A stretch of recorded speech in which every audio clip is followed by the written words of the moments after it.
ದ್ವಾರಾವತಿಯೊಳಗೆ ಹಾಸಂಗಿಯನು ದಾಳಿಸುತ್ತ ಮುರವೈರಿ ಕೇಳಿದನು.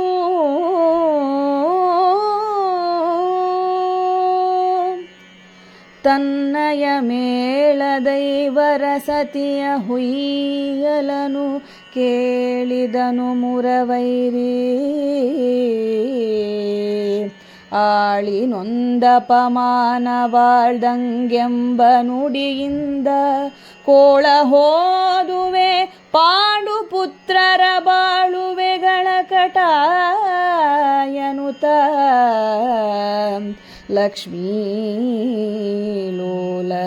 ಚಿಂತಿಸಿ ನುಡಿದ ರುಕ್ಮಿಣೀ ದೇವಿಗೀ ಹದನ.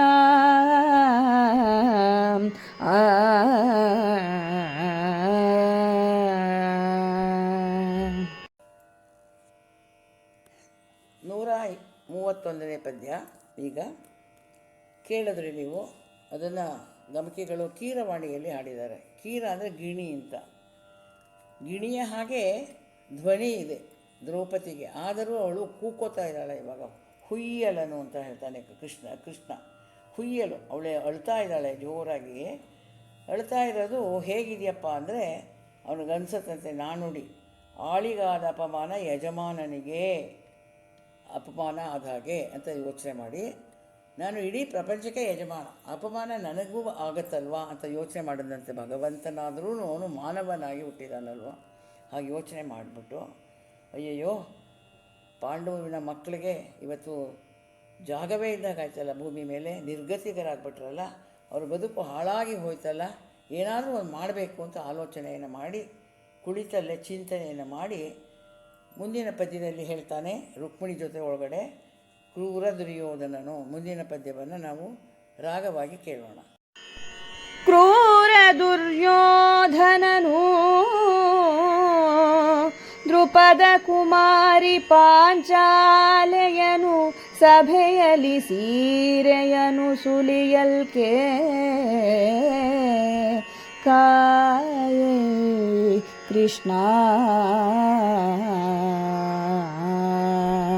ಕೃಷ್ಣ ಕೃಷ್ಣ ಕೃಷ್ಣ ಕೃಷ್ಣ ಕೃಷ್ಣ ಎಂದೆನುತ ನಾರಿಯೊರಲುತ್ತಿಹಳು.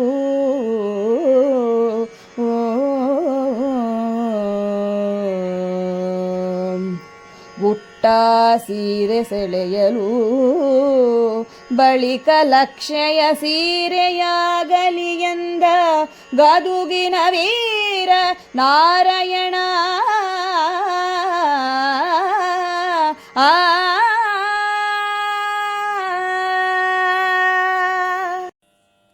ಕಡೆಯ ಪದ್ಯ 132. ಇದನ್ನು ಕಲ್ಯಾಣಿ ರಾಗದಲ್ಲಿ ಹಾಡಿದ್ದಾರೆ. ಏಕೆಂದರೆ ಮಂಗಳವೇ ಆಗ್ತಾ ಇದೆಯಲ್ಲ. ಇಡೀ ಸಂಧಿಯಲ್ಲಿ ಬರೀ ಶೋಕರಸ ಇತ್ತು, ಒಂದೆರಡು ಭಕ್ತಿ ರಸ ಬಂತು. ಈಗ ಮಂಗಳಕರವಾದಂತಹ ಒಂದು ಜಾಗ. ಕ್ರೂರಿಯಾದಂತಹ ಆ ದುರ್ಯೋಧನ ದ್ರೌಪದಿಯನ್ನು ಸಭೆಗೆ ಎಳೆತರಿಸಿ ಸೀರೆಯನ್ನು ಎಳಿತಾ ಇದ್ದಾನೆ, ಸುಲಿತಾ ಇದ್ದಾನೆ. ಆಗ ಅವಳು ಬಹಳ ನಿಷ್ಠೆಯಿಂದ ಕೃಷ್ಣ ಕಾಯಿ ಅಂತ ಹೇಳಿ ಕಾಪಾಡು ಕಾಪಾಡು ಅಂತ ಹೇಳಿ ಕೂಕ್ಕೋತಾಳೆ. ಹಾಗೆ ಕೂಕ್ಕೊಂಡಿದ್ದು ದ್ವಾರಕೆಯಲ್ಲಿದ್ದಂತಹ ಕೃಷ್ಣನಿಗೆ ಮುಟ್ಟಿ ಅಲ್ಲೇ ಕುಳಿತ ಜಾಗದಲ್ಲೇ ರುಕ್ಮಿಣಿಗೆ ಕೇಳಿಸುವ ಹಾಗೆ ಸೆಳೆಯಲಾಗುತ್ತಿರುವ ಅವಳ ಸೀರೆಯು ಅಕ್ಷಯವಾಗಲಿ ಅಂತ ಹೇಳ್ದ. ಅನುಗ್ರಹವನ್ನು ಮಾಡ್ದ ಕೃಷ್ಣ. ಅನುಗ್ರಹ ಮಾಡಿದ್ಮೇಲೆ ಭಗವಂತನ ಅನುಗ್ರಹ ಸಿಕ್ಕಿದ ಮೇಲೆ ಅವಮಾನ ಆಗೋದಕ್ಕೆ ಸಾಧ್ಯವೇ ಇಲ್ಲ. ದ್ರೌಪದಿಗೆ ಸೀರೆ ಎಷ್ಟು ಸೆಳೆದರೂ ಎಳೆದರೂ ಬಿಚ್ಚಿದರೂ ಮತ್ತೆ ಮತ್ತೆ ಅಭಿವೃದ್ಧಿ ಆಗೋದಕ್ಕೆ ಆರಂಭವಾಯಿತು. ಅದಕ್ಕೆ ಇದಕ್ಕೆ ರಾಗ ಕಲ್ಯಾಣಿ ಬಹಳ ಸೂಕ್ತವಾಗಿ ಗಮಕಿಗಳು ಹಾಡಿದ್ದಾರೆ ಅಂತ ಹೇಳ್ಬೋದು. ಕೌರವ ಮಹಾಭಾರತದಲ್ಲಿ ಪ್ರತಿನಾಯಕ.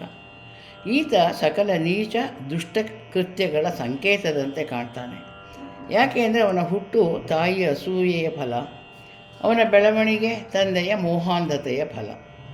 ಅಭಿನಯಗಳೇ ಅಧಿಕವಾದಂತಹ ಈತ ಎಲ್ಲವೂ ತನ್ನದೇ ತನಗಾಗಿಯೇ ಅನ್ನುವ ಲೋಭ ದುರಾಸೆ ಮಹತ್ವಾಕಾಂಕ್ಷೆಯಿಂದ ಇದ್ದವನು. ಹಾಗಾಗಿ ಗರ್ವಾಂಧಕಾರನಾದ.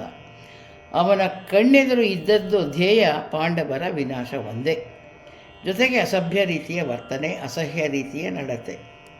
ಹೀಗಾಗಿ ಈ ಚಪಲತೆಯಿಂದ ಅವನು ವೀರನಾಗಿದ್ದರೂ ನಿಷ್ಕಾರಣ ಬಂಧುದ್ವೇಷ ಆಗಿದ್ದರಿಂದ ಅವನು ಶೋಭಾಯಮಾನನಾಗಿ ಬರೋಲ್ಲ. ಮಹಾಭಾರತದಲ್ಲಿ ಪರಾಕ್ರಮ ಶೋಭಿಸೋದಿಲ್ಲ. ಆತ್ಮನಾಶ, ಪ್ರಜಾನಾಶ, ಮಿತ್ರ ಪುತ್ರ ಕಳತ್ರನಾಶ, ರಾಷ್ಟ್ರನಾಶ ಎಲ್ಲವೂ ಕೂಡ ಇವನಿಂದಲೇ ಆಗುವಂಥದ್ದು. ಅವನ ಹತ್ರ ಯಾರ್ಯಾರಿದ್ದರು? ಭೀಷ್ಮಾಚಾರ್ಯರಂತಹ ಅಜಾತಶತ್ರುಗಳಿದ್ದರು. ಮಹಾತ್ಮ ವಿದುರನಂತಹ ಆದರ್ಶ ನೀತಿಜ್ಞ ಕೂಡ ಸಚಿವನಾಗಿದ್ದ. ಜ್ಞಾನ ಹಾಗೂ ವೈರಾಗ್ಯಗಳ ನಿಧಿಯಾದಂತಹ ದ್ರೋಣಾಚಾರ್ಯರಿದ್ದರು. ಹೀಗೆ ಸಲಹೆಗಾರರಿದ್ದೂ ಕೌರವನಿಗೆ ಕೊರತೆ. ಯಾಕೆ ಅಂದರೆ ಶ್ರೀಕೃಷ್ಣನ ದೆಸೆಯಿಂದ ಭೀತಿಯೂ ಕೂಡ ಇದ್ದೂ ಕೂಡ ಈ ಅಸಹನೆ ಅವನನ್ನು ಅಪಮಾನಕ್ಕೆ ಈಡು ಮಾಡುತ್ತೆ.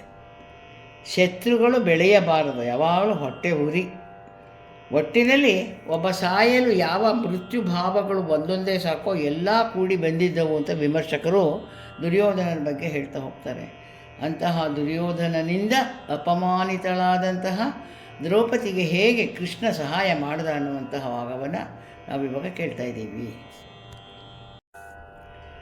ಕೃಷ್ಣ ಎಂದರೆ ಆಕರ್ಷಿಸುವವನು. ಕೃಷ್ಣ ಎಂದರೆ ಕೃಷಿಯಿಂದ ಸಿಗುವವನು. ಕಾರಣ ಆತ ಪ್ರೇಮ ಸ್ವರೂಪಿ. ರಸಗಳಿಗೆ ಅಧಿಪತಿ ಅವನು ಅಂತ ಹೇಳ್ತಾರೆ. ಅರಸ. ಧರ್ಮಸೇತುವಿನ ರಕ್ಷಣೆಗಾಗಿ ಮನುಷ್ಯ ರೂಪದಲ್ಲಿ ಅವತರಿಸಿ ಭೂಮಿಯನ್ನು ಬೆಳಗಿಸುತ್ತಿರುವ ದೇವ ಆತ, ದೇವೋತ್ತಮ. ಹಾಗಾಗಿ ಎಲ್ಲರನ್ನು ಉದ್ಧಾರ ಮಾಡುವಂತಹ ಕೃಪಾಸಾಗರನನ್ನು ಪ್ರಾರ್ಥನೆ ಮಾಡ್ತಾಳೆ ದ್ರೌಪದಾದೇವಿ. ನಮ್ಮ ನಾರಾಯಣಪ್ಪನಿಗೆ ಕಥಾನಾಯಕ, ಸೂತ್ರಧಾರ, ಪಾತ್ರಧಾರ ಕೃಷ್ಣನೇ. ಈತನ ಕೈವಾಡವೇ ಆಗಿದೆ ಅಲ್ವಾ. ಅಸಾಮಾನ್ಯ ವ್ಯಕ್ತಿತ್ವದಿಂದ ಮೆರೆಯುವಂತಹ ದೇವಮಾನವ ಶಕ್ತಿಗೆ ಅನುಗುಣವಾದಂತಹದ್ದು. ಅಘಟಿತ ಘಟನೆಗಳನ್ನು ಆಗ ಮಾಡಿಸುವಂತಹವನು. ಸಹಾನುಭೂತಿ, ಸಾಂತ್ವನ, ಔದಾರ್ಯ ಎಲ್ಲವೂ ಇವನಲ್ಲಿ ನಾವು ಮಹಾಭಾರತದಲ್ಲಿ ಈತನ ಪಾತ್ರದಲ್ಲಿ ನೋಡ್ತಾ ಹೋಗ್ತೇವೆ. ಇಂತಹ ಶ್ರೀಕೃಷ್ಣ ತನ್ನ ತಂಗಿಯಾದಂತಹ ದ್ರೌಪದಿಯ ಪ್ರಾರ್ಥನೆಗೆ ಸಹಾಯ ಮಾಡದೇ ಇರೋದಕ್ಕೆ ಸಾಧ್ಯವೇ? ಖಂಡಿತ ಸಹಾಯವನ್ನು ಮಾಡಿದ. ಅದಕ್ಕೆ ದಾಸರು ಹೇಳ್ತಾರೆ, ಹಸ್ತಿನಾವತಿಗೂ ದ್ವಾರಕಿಗೂ ಒಂದು ಕೂಗಳತೆಯೇ ಅಂತ. ಇವಳು ಕೂಗಿ ಕೃಷ್ಣನನ್ನು ನಾನಾ ನಾಮಾವಳಿಗಳಿಂದ ನಂದಗೋಪಕುಮಾರ, ಗೋಪಿವೃಂದ ವಲ್ಲಭ, ದೈತ್ಯಮತನ, ಮುಕುಂದ ಅಂತ ನಾನಾ ನಾಮಗಳಿಂದ ಕೂಗಿದ್ರೆ ಕೂತಲ್ಲೇ ಅಕ್ಷಯ ಸೀರೆಯಾಗಲಿ ಅಂತ ಹೇಳಬೇಕಾದ್ರೆ ಭಗವಂತನ ಮಹಿಮೆ ಅಸಾದೃಶವಾದಂಥದ್ದಲ್ವ. ದೃಪದದ ದೊರೆ ಯಜ್ಞಸೇನ ಪಾಂಚಾಲ ದೇಶದ ಅಧಿಪತಿ ಆತ. ಅವನ ಮಗಳು ಕೃಷ್ಣಾದೇವಿ, ಅವಳೇ ದ್ರೌಪದಿ. ಅವಳ ಪತಿಗಳು ದೀರ್ಘಾಯುಗಳು, ಅಸಹಾಯ ಶೂರರು, ದೇವಾಂಶ ಸಂಭೂತರು, ಧಾರ್ಮಿಕ ಸ್ವಭಾವದವರೂ ಇದ್ದು ಅವಳಿಗೆ ಅವರೆದುರೇ ಮಾನಭಂಗ ಪ್ರಸಂಗ ಒದಗಿತು. ಆಕೆ ಪ್ರಾರ್ಥನೆಯನ್ನು ಮಾಡ್ತಾಳೆ. ನೈವ ಮೇ ಪತಯಸ್ಸಂತಿ ನ ಪುತ್ರ ನ ಚ ಬಾಂಧವಾಃ ನ ಭ್ರಾತರೋ ನ ಚ ಪಿತಾ ನೈವತ್ವಂ ಮಧುಸೂದನ.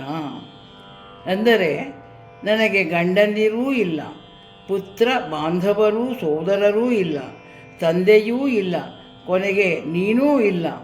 ರಕ್ಷೆಗೆ ಬಾರದವರು ಇದ್ದೇನು ಸತ್ತೇನು ಎಂಬುದಾಗಿ ಪ್ರಶ್ನೆಯನ್ನು ಮಾಡ್ತಾಳೆ. ಕೃಷ್ಣ, 4 ರೀತಿಯಿಂದ ನನ್ನನ್ನು ನೀನು ಈಗ ಕಾಪಾಡಬೇಕು. ಸಂಬಂಧದಿಂದ, ಗೌರವದಿಂದ, ಸಖ್ಯದಿಂದ, ಪ್ರಭುತ್ವದಿಂದ. ಅಂದರೆ ವಸುದೇವನ ತಂಗಿಯ ಸೊಸೆ ನಾನು, ಇದನ್ನು ನೀನು ಮರೆಯಬಾರದು. ಇದು ಸಂಬಂಧ. ಅಗ್ನಿಕುಂಡದಿಂದ ಹುಟ್ಟಿ ಬಂದ ವಿಶೇಷ ಕಾರಣಕ್ಕಾಗಿ ಆದರೂ ನೀನು ನನ್ನನ್ನು ರಕ್ಷಿಸಬೇಕು. ಇದು ಗೌರವ.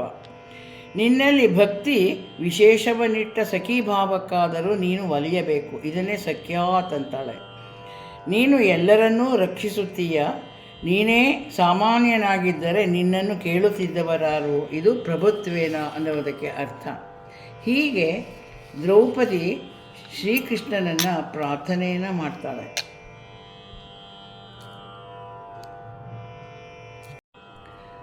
ದ್ರೌಪದಿಯು ಮಹಾಭಾರತದ ಕೇಂದ್ರ ಪಾತ್ರಳಾಗಿ ಕಾಣ್ತಾಳೆ.